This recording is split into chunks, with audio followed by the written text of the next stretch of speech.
Hello, everybody.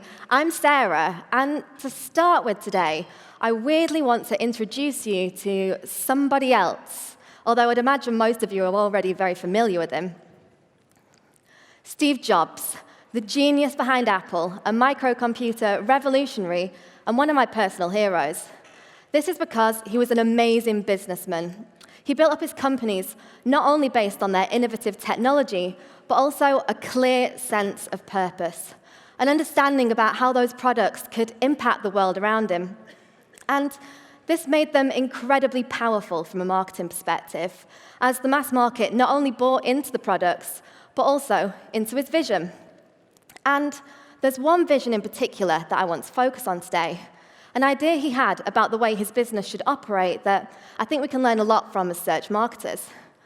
But I'm going to hold that thought right there and revisit it in a little while, and instead move on to the reason we're all here today. Search marketing, and in particular, the notion that search is always changing. I'm always amazed when I look back 20 years and I realize just how far it's come. Back then, if I just wanted to do a single search, I would have had to switch on my desktop computer, dial up to the internet, and disconnect my phone in the process. I'm sure all of you remember that horrible sound. And open a search engine like Ask Jeeves. Now, we're probably making tens of searches a day, all at our fingertips. When we wake up, when we're on the bus or train, or when we're at work, when we get home, multi-screening on our phone, laptop, tablet, whilst we watch our smart TV. And the rate of that change is only going to get faster. Big players like Google, for example, will continue to update their algorithms, forcing us to adapt and react. Similarly, there's going to be new players on the horizon. So previously, when we'd spoken about search engines, we probably would have thought the likes of Google, Yahoo, Baidu, etc. But now, don't we need to put Amazon in that mix? After all, arguably more product searches are done on Amazon than any other platform. And then who could forget voice search, revolutionizing the way that we search, and in turn, the types of search terms that we need to target. And naturally, as the tech evolves and the landscape evolves, so too does the user journey. Now, you're probably all very aware of this kind of funnel view of the user journey that you can see behind me. I've used it in a lot of meeting decks. I'm sure you have too. So we start with an initial touch point in the awareness phase, and then the user neatly moves down to consideration, intent, until they finally become a conversion.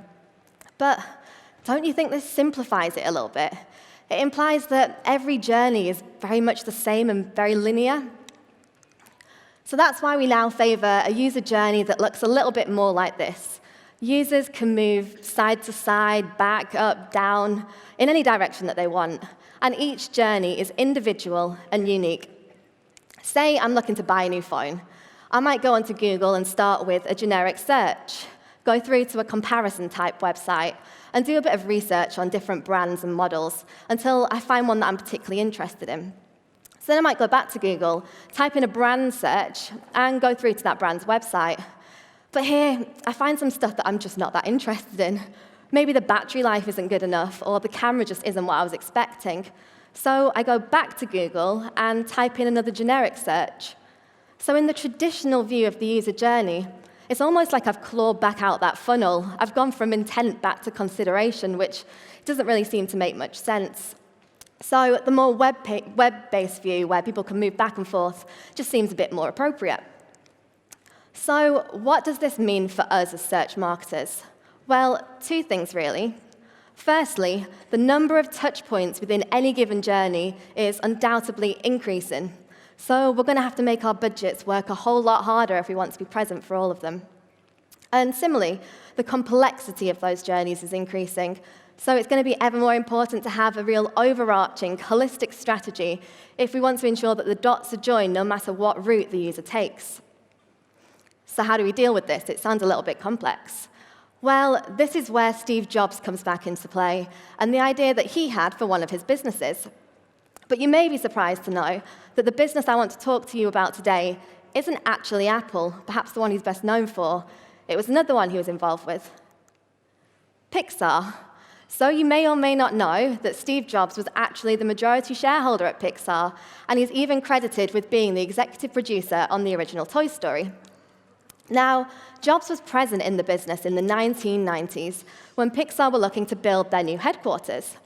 And in the original plan, there was going to be 3 separate buildings. One for the creative thinkers, one for the computer scientists, and one for the executives. But Jobs didn't like this idea. He thought it would harbor too much segregation, and instead, he scrapped the plans in favor of one enormous building. And at the heart of it, there was to be a huge room called the Atrium, with all the quirks you'd expect from a company like Pixar, where people could walk, talk, sit, eat, drink, and most importantly, collaborate.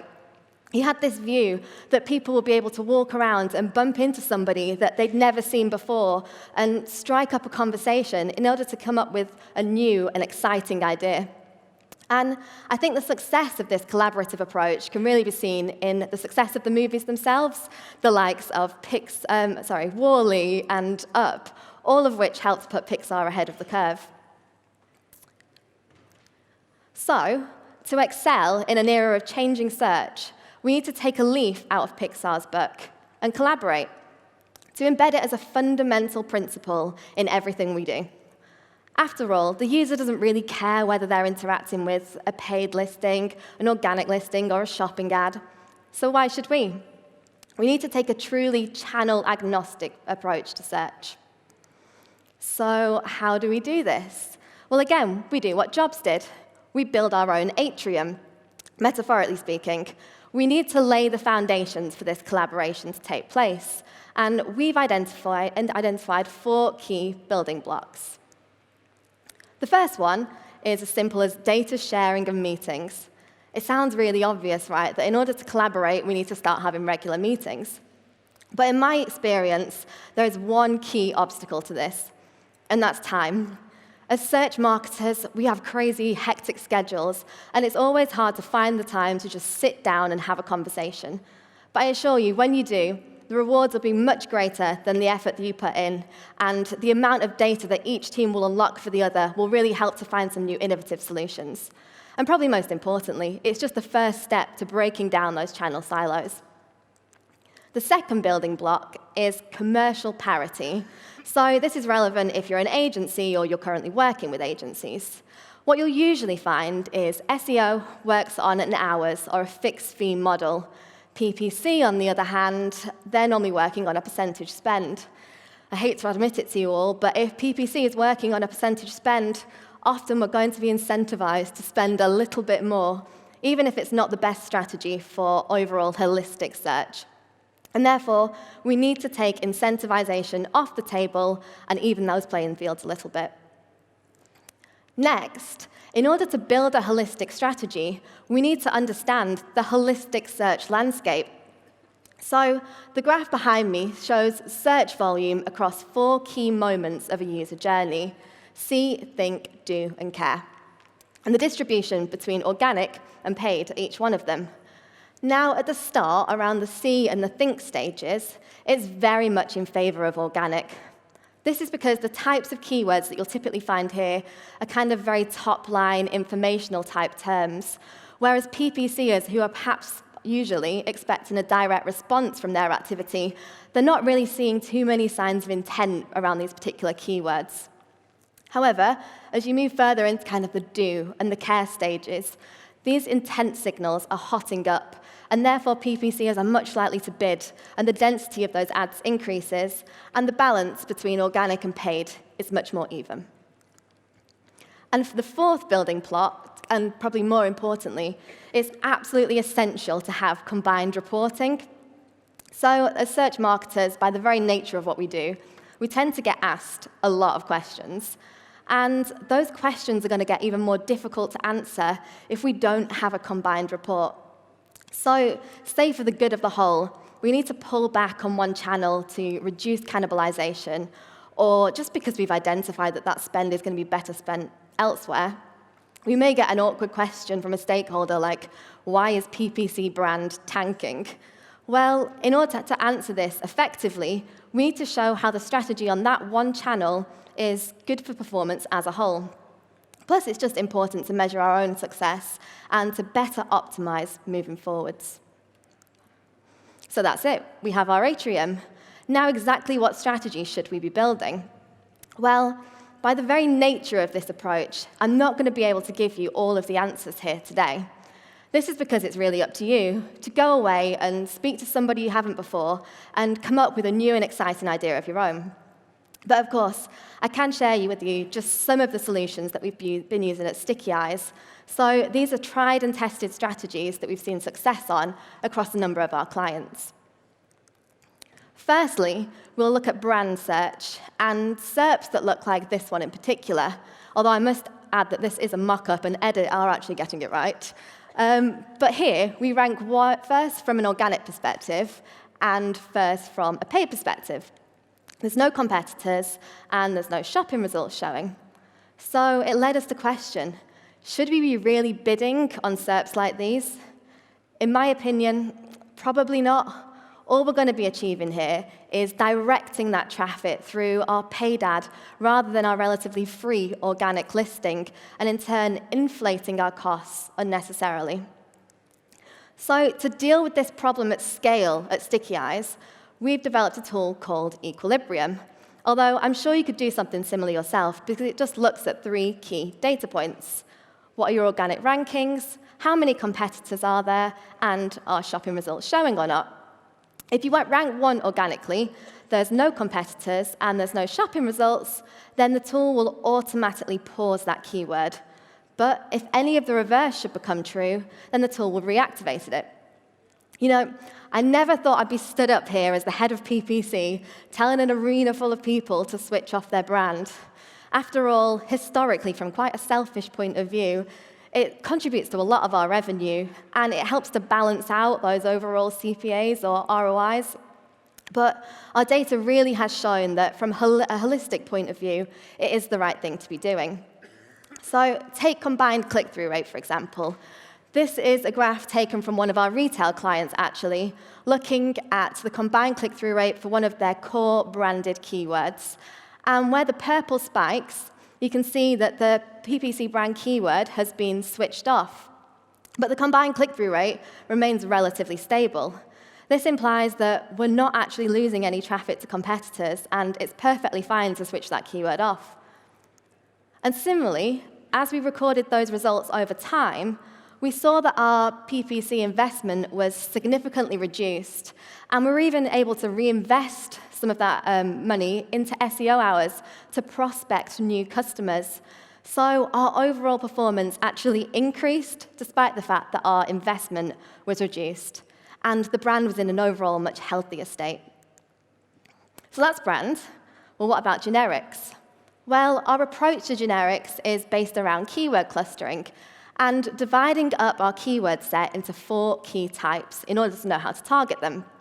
So the first type are those really high-volume keywords, probably the holy grail type keywords from an SEO perspective, the likes of things like dresses, sofas, credit cards. We know if we rank in a top position for these keywords, we're going to be driving a lot of traffic. So these are our long-term SEO goals. Long-term just being because it's going to take us a little bit of a while to get there. From a PPC perspective, on the other hand, it's slightly different. As much as we'd love it to be the case, our budgets aren't unlimited. So if we spend all of our money on these particular keywords, it may be that the budget is rinsed quite quickly. There's also, as we saw before, maybe not those intense signals of intent around these, given that they are quite top line.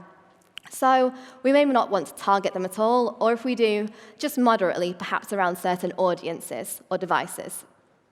So we can let SEO do the heavy lifting. Type 2 are those core long-tail terms for our business. They'll be different for each and every one of you, but those ones we know are going to have the high conversion rates and collectively generate a lot of conversions. So we want these to be our kind of short-term SEO goals that we go after quite aggressively in order to start to rank for them. But again, by the very nature of SEO, it's going to take us a little bit of time to get there. So this is where PPC can come in the interim. We can bid quite aggressively to ensure that we're still driving that crucial traffic to site, And then as our SEO rankings improve, maybe we dial back a little bit on PPC, quite safe in the knowledge that we're going to be driving similar amounts of traffic, but for a reduced cost. The third type of keyword are very similar in nature, actually, to the second type, in that they are kind of long tail and core to our brand.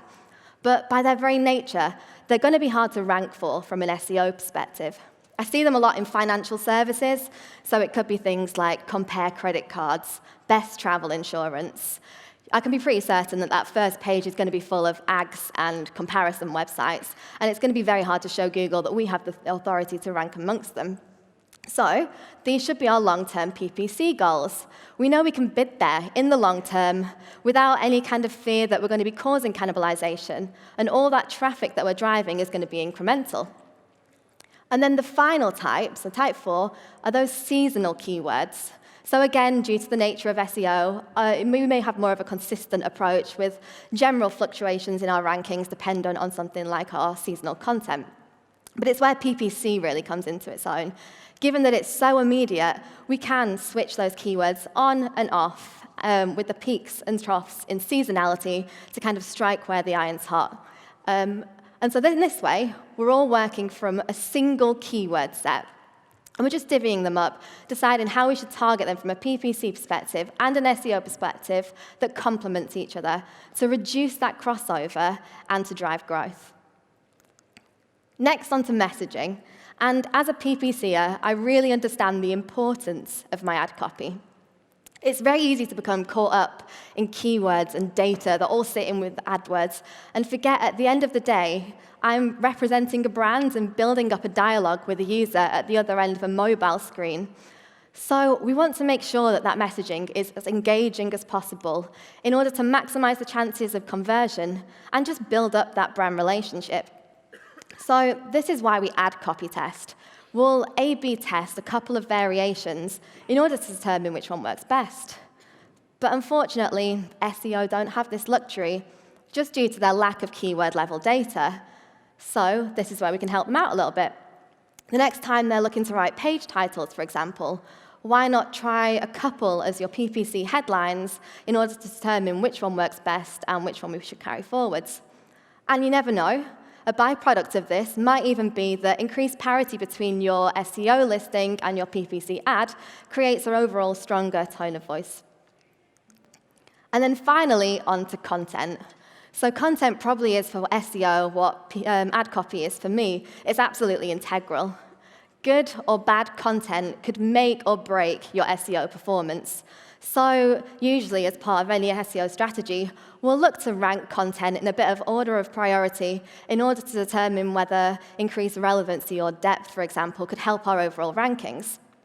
But it shouldn't stop here, because don't we use content in PPC too? After all, we are linking people through to a landing page where that could directly impact our overall conversion rates. Say I'm a retailer, and I usually sell a lot of red shoes. But for some reason, the keyword red shoes just doesn't seem to be working for me. Maybe this is because I only have a category page for shoes and nothing specifically relating to the color red. So this is what's impacting my conversion rate. So by producing new content relating to red, I might find that those conversion rates increase, and as does my overall performance. And given that one of the key factors in quality score is your landing page experience, it's likely we're also going to see this score improve too. And again, one of the benefits of PPC is that we have that granular keyword-level data. So when any new content goes live, we can directly measure the impact. So by prioritizing that content that we know will help to improve both our PPC performance and our SEO performance, we're going to get a lot more bang for our buck. So that's it. Those are all the strategies I'm going to share with you today. And if I've done nothing more than motivate you to go away and start a conversation with someone new to think up that new idea, then I feel like I've succeeded. And I'm a bit of a fan of a cheesy inspirational quote. So I thought I'd end today by going back to our friend Steve Jobs. You may be surprised to know that the genius behind Apple and Pixar modeled his business on none other than the Beatles.